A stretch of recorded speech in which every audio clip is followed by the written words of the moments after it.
L'art de dire non. Comment protéger votre temps et réussir dans vos études et projets. Bienvenue sur Voix du Silence, ta ressource pour explorer des moyens de vivre plus alignés avec toi-même, tout en atteignant tes objectifs.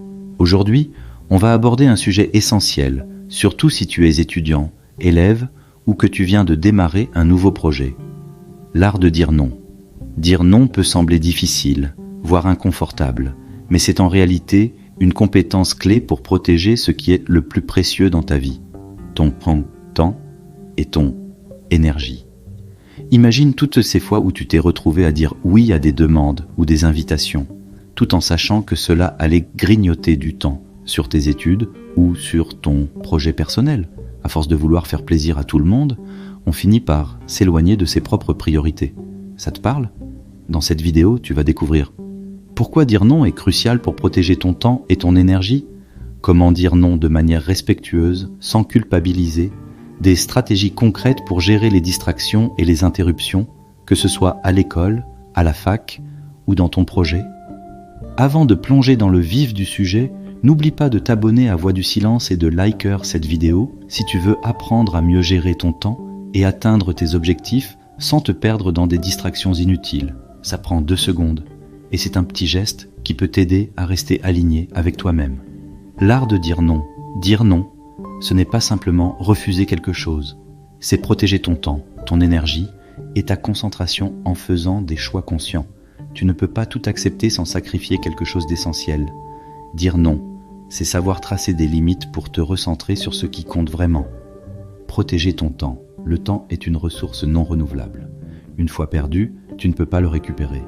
Dire non, c'est comme dresser un bouclier pour protéger tes moments les plus productifs. Chaque distraction, chaque demande non essentielle est un pas de plus loin de tes objectifs.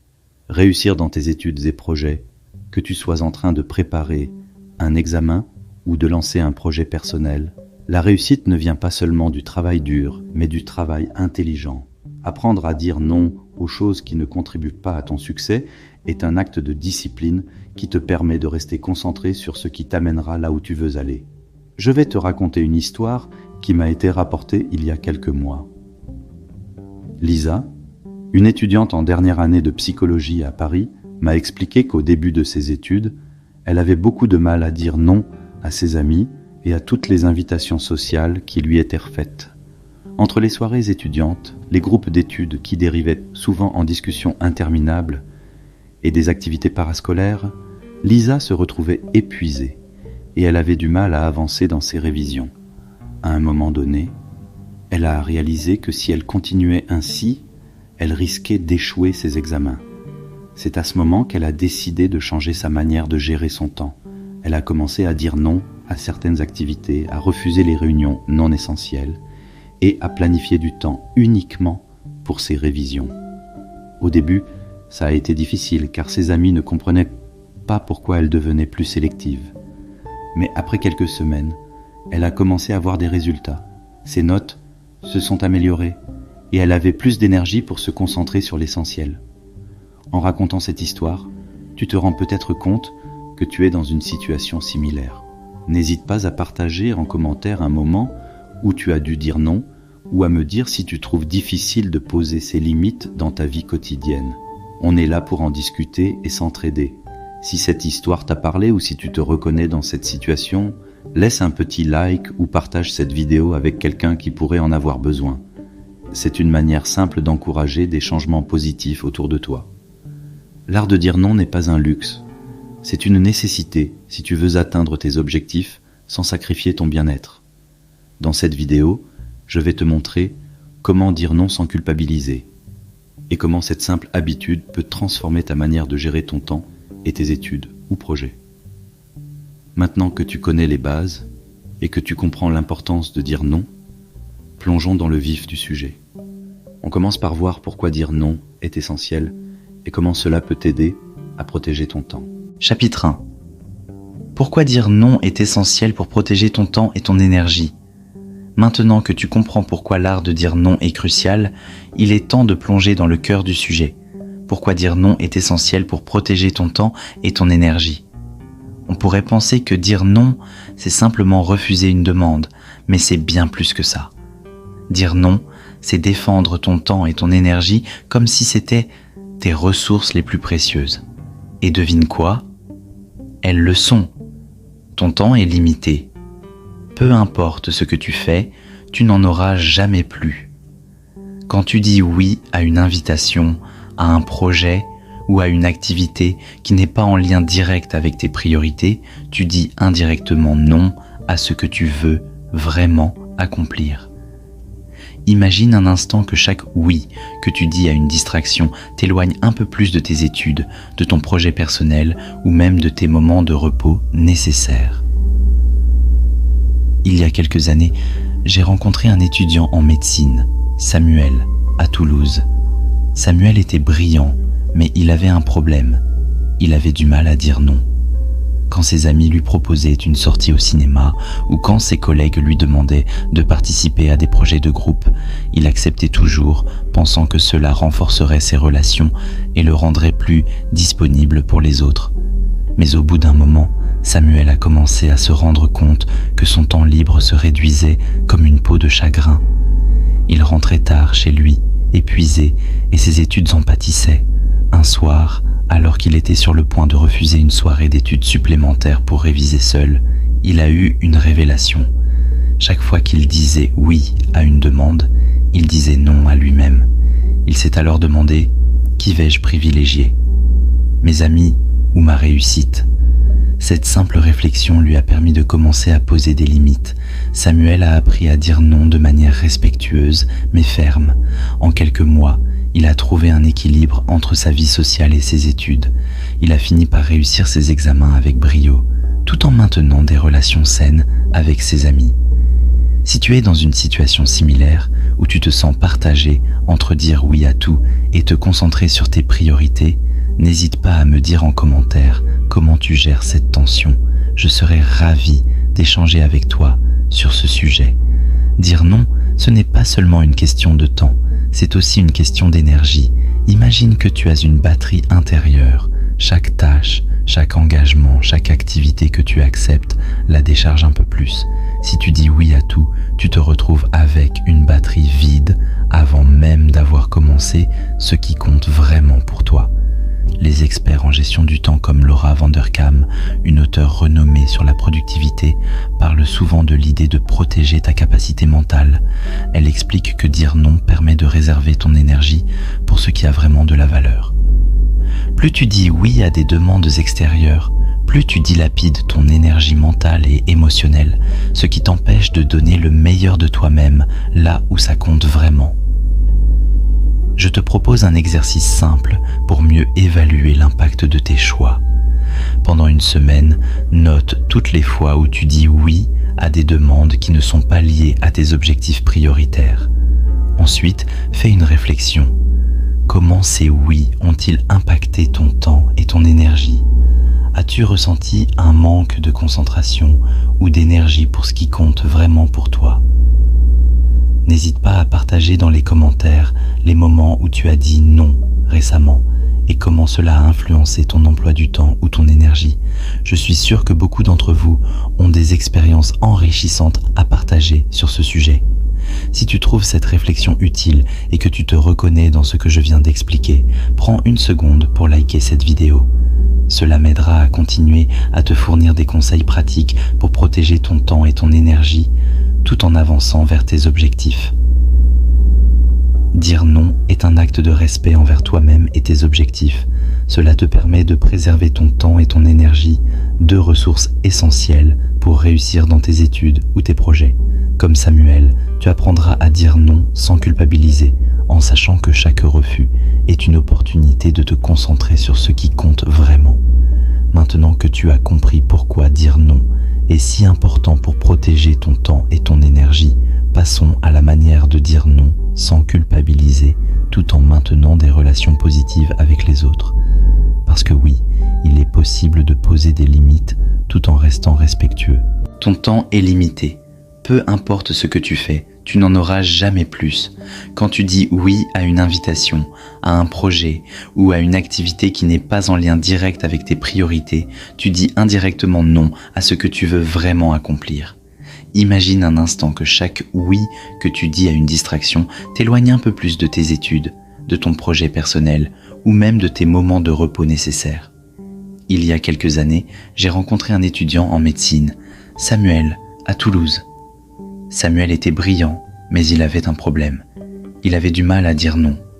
Quand ses amis lui proposaient une sortie au cinéma ou quand ses collègues lui demandaient de participer à des projets de groupe, il acceptait toujours, pensant que cela renforcerait ses relations et le rendrait plus disponible pour les autres. Mais au bout d'un moment, Samuel a commencé à se rendre compte que son temps libre se réduisait comme une peau de chagrin. Il rentrait tard chez lui, épuisé, et ses études en pâtissaient. Un soir, alors qu'il était sur le point de refuser une soirée d'études supplémentaires pour réviser seul, il a eu une révélation. Chaque fois qu'il disait oui à une demande, il disait non à lui-même. Il s'est alors demandé « Qui vais-je privilégier ? Mes amis ou ma réussite ?» Cette simple réflexion lui a permis de commencer à poser des limites. Samuel a appris à dire non de manière respectueuse, mais ferme. En quelques mois, il a trouvé un équilibre entre sa vie sociale et ses études. Il a fini par réussir ses examens avec brio, tout en maintenant des relations saines avec ses amis. Si tu es dans une situation similaire, où tu te sens partagé entre dire oui à tout et te concentrer sur tes priorités, n'hésite pas à me dire en commentaire comment tu gères cette tension. Je serai ravi d'échanger avec toi sur ce sujet. Dire non, ce n'est pas seulement une question de temps, c'est aussi une question d'énergie. Imagine que tu as une batterie intérieure. Chaque tâche, chaque engagement, chaque activité que tu acceptes la décharge un peu plus. Si tu dis oui à tout, tu te retrouves avec une batterie vide avant même d'avoir commencé ce qui compte vraiment pour toi. Les experts en gestion du temps comme Laura Vanderkam, une auteure renommée sur la productivité, parlent souvent de l'idée de protéger ta capacité mentale. Elle explique que dire non permet de réserver ton énergie pour ce qui a vraiment de la valeur. Plus tu dis oui à des demandes extérieures, plus tu dilapides ton énergie mentale et émotionnelle, ce qui t'empêche de donner le meilleur de toi-même, là où ça compte vraiment. Prenons un exemple plus tangible. Supposons que tu sois en pleine préparation pour un examen important ou que tu travailles sur un projet de création d'entreprise. Tout à coup, un ami te demande de l'aider pour déménager ce week-end ou ton groupe d'amis t'invite à sortir le soir pour un repas improvisé. Ce sont des activités qui ne semblent pas négatives en soi, mais à ce moment précis, elles te détournent de ta priorité, ton étude ou ton projet. Si tu dis oui, tu sacrifies non seulement du temps, mais aussi de l'énergie mentale. Quand tu reviendras à tes révisions ou à ton projet, tu te sentiras probablement fatigué, peut-être même un peu stressé de ne pas avoir suffisamment avancé. En revanche, si tu apprends à dire non dans ce genre de situation, tu protèges ton espace mental et ta concentration pour ce qui est essentiel. Je te propose un exercice simple pour mieux évaluer l'impact de tes choix. Pendant une semaine, note toutes les fois où tu dis oui à des demandes qui ne sont pas liées à tes objectifs prioritaires. Ensuite, fais une réflexion. Comment ces oui ont-ils impacté ton temps et ton énergie ? As-tu ressenti un manque de concentration ou d'énergie pour ce qui compte vraiment pour toi ? N'hésite pas à partager dans les commentaires les moments où tu as dit non récemment et comment cela a influencé ton emploi du temps ou ton énergie. Je suis sûr que beaucoup d'entre vous ont des expériences enrichissantes à partager sur ce sujet.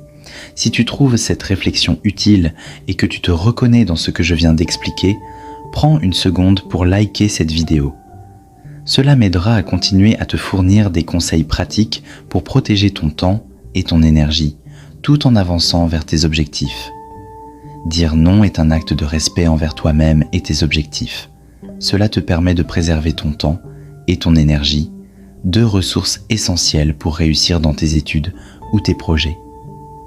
Comme Samuel, tu apprendras à dire non sans culpabiliser, en sachant que chaque refus est une opportunité de te concentrer sur ce qui compte vraiment. Maintenant que tu as compris pourquoi dire non est si important pour protéger ton temps et ton énergie, passons à la manière de dire non sans culpabiliser, tout en maintenant des relations positives avec les autres. Parce que oui, il est possible de poser des limites tout en restant respectueux. Chapitre 2. Comment dire non sans culpabiliser? Maintenant que tu as compris l'importance de dire non pour protéger ton temps et ton énergie, la question qui se posait, comment le faire sans culpabiliser? Parce que soyons honnêtes, dire non n'est pas toujours facile. On a peur de décevoir, d'être mal perçu ou même de paraître égoïste. Pourtant, apprendre à dire non de manière respectueuse et sans ressentir de culpabilité est essentiel si tu veux rester concentré sur tes objectifs. Le but ici n'est pas de devenir insensible ou de rejeter systématiquement les demandes. Il s'agit de trouver un équilibre entre tes propres priorités et les sollicitations des autres. Dire non de façon respectueuse, c'est un acte de respect envers toi-même, mais aussi envers les autres, car cela te permet de rester intègre et de tenir tes engagements. Laisse-moi te raconter une histoire que j'ai entendue lors d'un séminaire à Lyon. Mélanie, une graphiste freelance, avait pour habitude de dire oui à presque toutes les demandes de ses clients, même lorsque ces dernières arrivaient à la dernière minute. Elle pensait que dire non risquait de ternir sa réputation et de faire fuir ses clients. Mais à force d'accepter tout, elle se retrouvait constamment débordée, stressée et finissait par livrer des projets moins qualitatifs que ce qu'elle voulait. Un jour, Mélanie a pris conscience qu'elle ne pouvait plus continuer ainsi. Elle a donc décidé de poser des limites. Lorsqu'un client lui a demandé un projet en urgence, elle a poliment répondu « Je comprends que ce projet soit important, mais je ne pourrai pas le livrer dans le délai que vous demandez sans compromettre la qualité de mon travail. Si vous êtes d'accord, je peux vous proposer un délai un peu plus long pour garantir un résultat à la hauteur de vos attentes. » À sa grande surprise, le client a accepté. Mélanie a appris à dire non, ou du moins à négocier, sans culpabiliser. Elle s'est rendue compte que dire non ne signifie pas briser une relation, mais plutôt la renforcer en étant honnête et transparent. Et surtout, cela lui a permis de retrouver du temps pour elle-même, pour ses propres projets. Est-ce que tu as déjà vécu une situation similaire où tu as eu du mal à poser des limites? Si oui, raconte-moi en commentaire comment tu as géré cela. Comment dire non sans culpabiliser? Pour réussir à dire non sans ressentir cette fameuse culpabilité, il est important d'utiliser quelques stratégies simples. 1. Sois clair et direct. Lorsque tu dis non, sois honnête et direct. Inutile de trop te justifier ou de chercher des excuses. Un simple « je ne peux pas m'engager sur ce projet en ce moment » suffit souvent. 2. Propose une alternative. Parfois, au lieu de simplement refuser, tu peux offrir une alternative. Par exemple, si un ami te demande de l'aide pour déménager un jour où tu dois réviser, tu peux dire « Je ne pourrai pas t'aider samedi, mais je peux venir te donner un coup de main dimanche si ça te convient. » Troisième garde à l'esprit. Tes priorités. La raison pour laquelle tu dis non, c'est parce que tu veux rester aligné avec tes objectifs. Rappelle-toi constamment ce qui est le plus important pour toi, et cela t'aidera à poser des limites sans te sentir coupable. 4. Utilise des formulations positives. Au lieu de dire simplement non, tu peux reformuler ta réponse de manière positive. Par exemple, « J'aimerais beaucoup t'aider, mais je dois me concentrer sur mes examens en ce moment. » Imaginons un scénario plus concret. Tu es en pleine préparation d'un projet d'études ou d'un examen important. Un ami te demande de l'accompagner pour un projet personnel ou peut-être même pour une simple sortie. Tu te retrouves face à un dilemme car tu ne veux pas paraître égoïste, mais tu sais aussi que ton temps est précieux.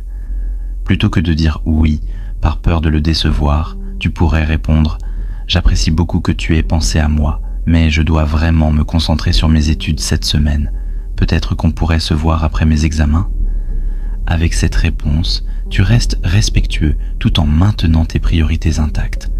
L'objectif n'est pas de couper les ponts avec tes amis ou de dire non à tout, mais de trouver un équilibre entre ce que tu peux et veux faire et ce qui est nécessaire pour ton propre succès. Je t'invite à faire un exercice cette semaine.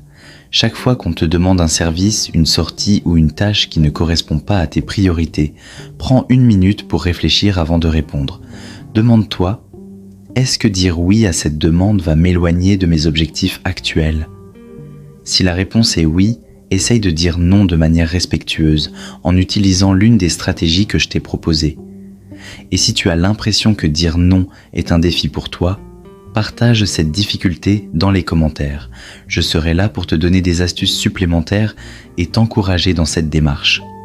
Si ces stratégies te semblent utiles, n'hésite pas à laisser un commentaire avec une situation où tu as réussi à dire non, ou une situation où tu voudrais apprendre à mieux poser des limites.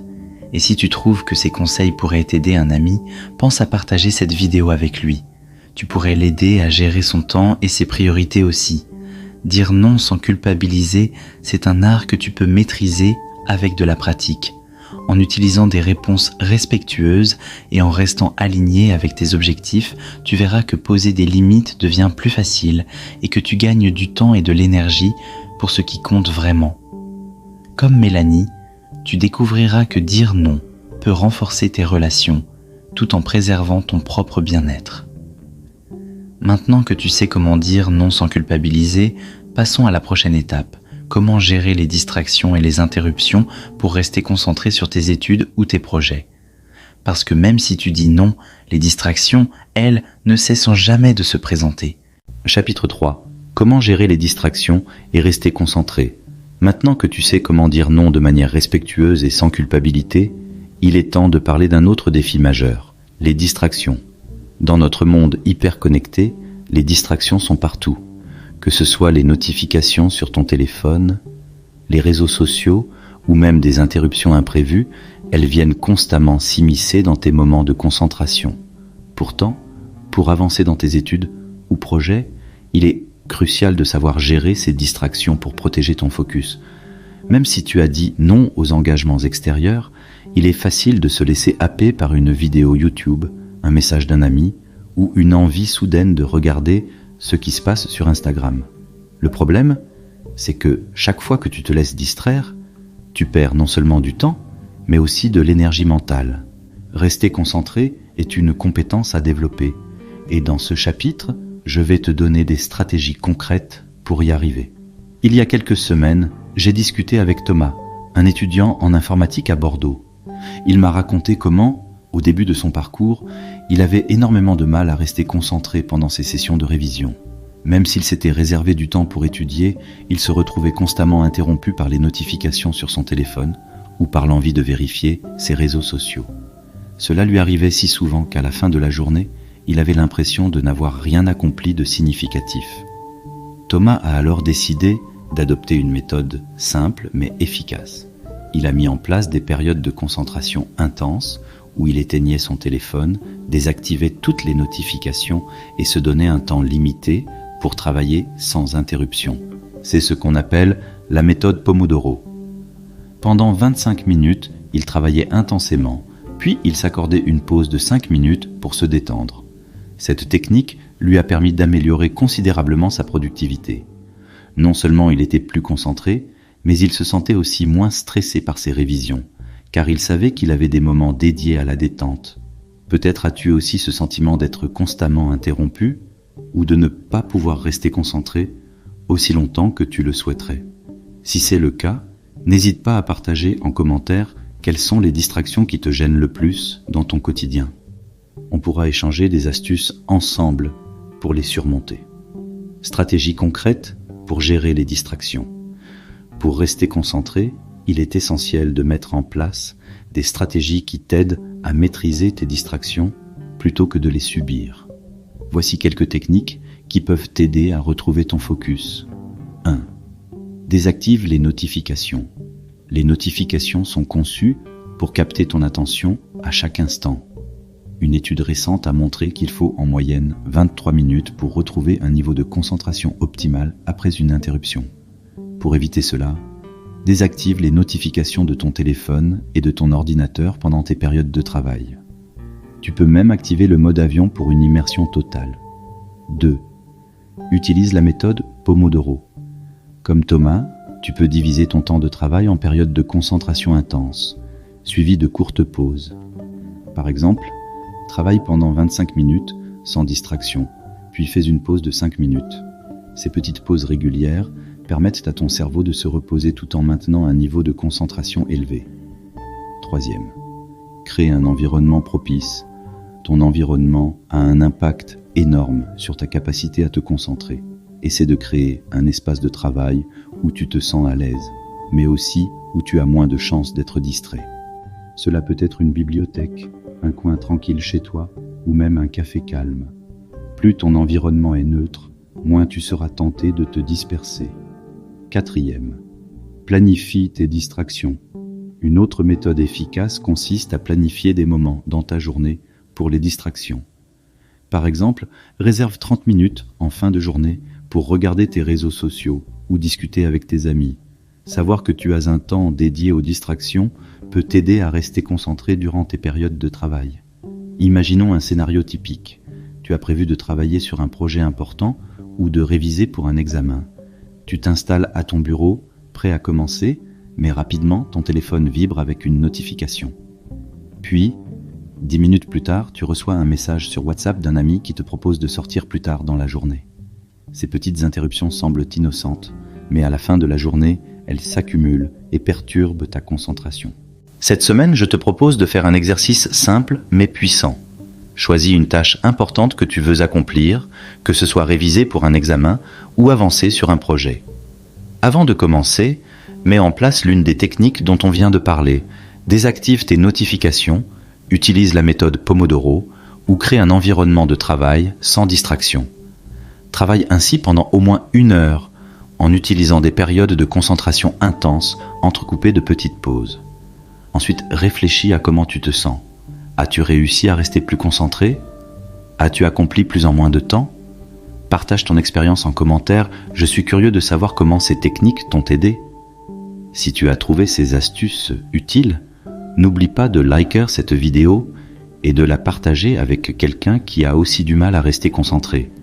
Et laisse-moi un commentaire pour me dire quelles sont les techniques que tu comptes essayer cette semaine. Gérer les distractions est une étape essentielle pour maintenir ta concentration et avancer efficacement vers tes objectifs. Avec les bonnes stratégies, comme la désactivation des notifications ou la méthode Pomodoro, tu peux reprendre le contrôle de ton temps et de ton énergie. Comme Thomas, tu découvriras que rester concentré devient plus facile et plus naturel avec un peu de discipline. Maintenant que tu sais comment dire non et gérer les distractions, il est temps de voir comment intégrer ces stratégies dans ton quotidien grâce à des micro-habitudes qui t'aideront à rester productif sur le long terme. Chapitre 4. Les micro-habitudes pour une productivité consciente. Maintenant que tu maîtrises l'art de dire non, que tu sais comment gérer les distractions et maintenir ta concentration, il est temps de parler de ce qui te permettra d'être productif de manière constante et durable, les micro-habitudes. Les micro-habitudes sont de petites actions que tu fais au quotidien et qui, cumulées sur le long terme, ont un impact énorme. Contrairement aux grandes résolutions qui peuvent paraître difficiles à tenir, les micro-habitudes sont tellement petites qu'il est quasiment impossible de les rater. Mais c'est justement ce qui les rend si puissantes. Ces petites actions répétées finissent par créer un effet boule de neige, te menant vers tes objectifs sans que tu t'en rendes compte. J'ai rencontré Aminata, une étudiante en architecture, lors d'un atelier sur la gestion du temps à Dakar. Aminata me racontait qu'au début de son cursus, elle avait du mal à gérer son emploi du temps. Entre les projets de groupe, les révisions et son job étudiant, elle se sentait constamment submergée et finissait par procrastiner. Comme beaucoup d'entre nous, elle voulait tout accomplir en même temps, mais sans méthode, elle s'épuisait. C'est alors qu'Aminata a découvert l'idée des micro-habitudes. Au lieu de se fixer des objectifs ambitieux, mais difficiles à atteindre, elle a commencé par de petites actions quotidiennes. Lire seulement 2 pages d'un livre chaque soir avant de dormir, passer 10 minutes chaque matin à organiser sa journée, ou encore revoir ses notes de cours pendant 15 minutes après chaque classe. À première vue, ces actions semblaient insignifiantes, mais en quelques mois, Aminata a remarqué que sa productivité avait augmenté de façon exponentielle. Ces petites actions quotidiennes étaient devenues des habitudes, et ces habitudes l'ont menée à réussir ses examens avec brio, tout en restant sereine. Cette histoire montre que la constance est plus puissante que l'intensité. Que ce soit pour réussir dans tes études ou progresser dans un projet, les micro-habitudes te permettent d'avancer, pas à pas, vers tes objectifs. Et toi, quelles petites actions pourrais-tu intégrer dans ta journée pour t'aider à atteindre tes objectifs ? partage-les avec nous dans les commentaires et inspire d'autres personnes à en faire de même. Pourquoi les micro-habitudes fonctionnent ? Les micro-habitudes sont puissantes pour plusieurs raisons. 1. Elles sont faciles à mettre en place parce qu'elles demandent peu d'efforts, tu n'as pas de raison de les éviter. Lire une page, faire une courte session de méditation ou noter tes 3 priorités pour la journée sont des actions simples qui ne nécessitent pas beaucoup de temps. 2. Elles créent de la constance. Le secret de la productivité, c'est la répétition. Plus tu fais une action régulièrement, plus elle devient une habitude automatique. Avec le temps, tu n'auras même plus à y penser. Ces actions feront partie de ta routine. 3e, elles réduisent la procrastination. Quand tu te fixes un objectif ambitieux, il est facile de repousser à plus tard. Mais avec des micro-habitudes, le principe est de commencer petit. Une fois que tu as accompli ta petite tâche, tu te sentiras souvent motivé pour en faire davantage. L'effet cumulé, les micro-habitudes peuvent sembler insignifiantes, mais leur accumulation crée un impact énorme à long terme. Par exemple, lire 2 pages par jour peut sembler peu, mais en un an, cela représente plus de 700 pages, soit plusieurs livres terminés.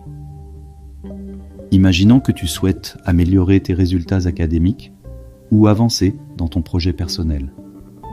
Plutôt que de te fixer comme objectif de travailler 3 heures d'affilée chaque jour, commence par quelque chose de plus petit.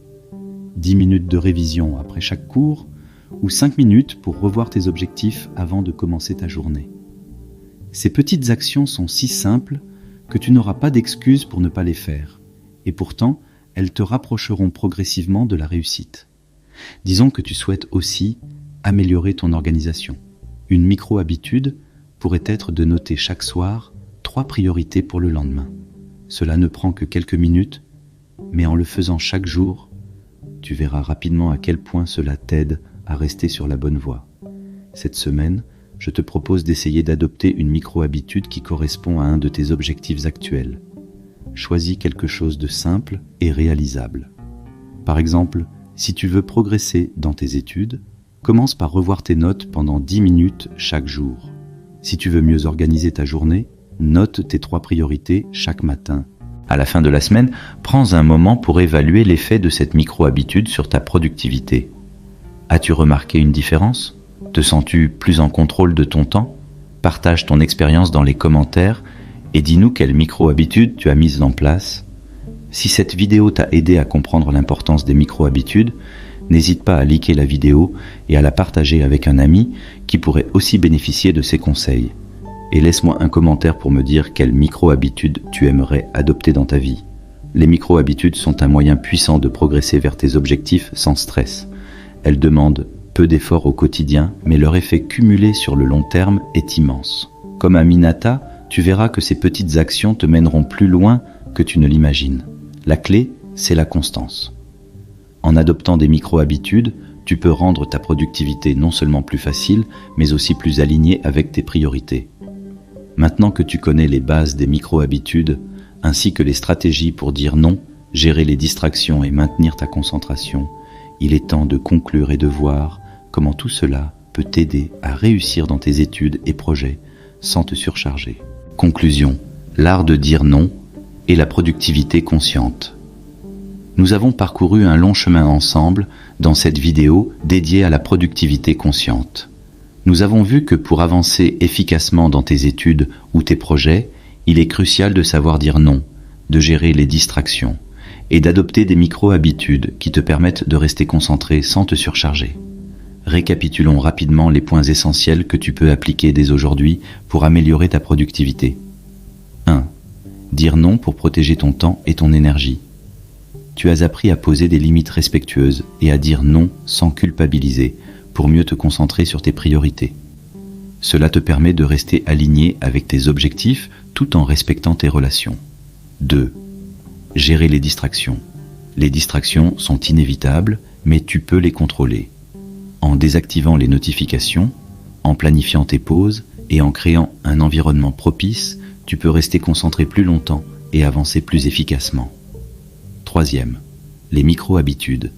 Les petites actions quotidiennes sont souvent plus puissantes que de grandes résolutions. Adopter des micro-habitudes te permet de progresser régulièrement vers tes objectifs sans te sentir submergé.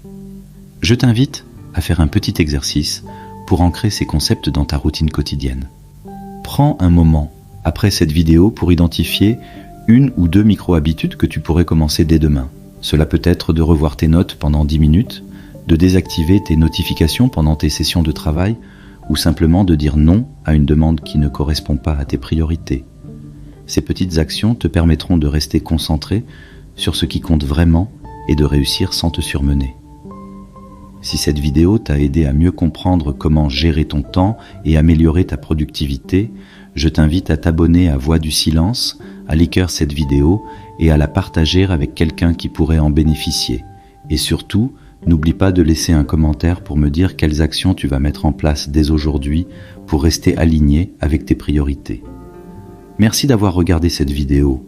Rappelle-toi que la productivité consciente n'est pas une question de travailler plus, mais de travailler mieux, en restant aligné avec tes besoins, ton énergie et tes objectifs.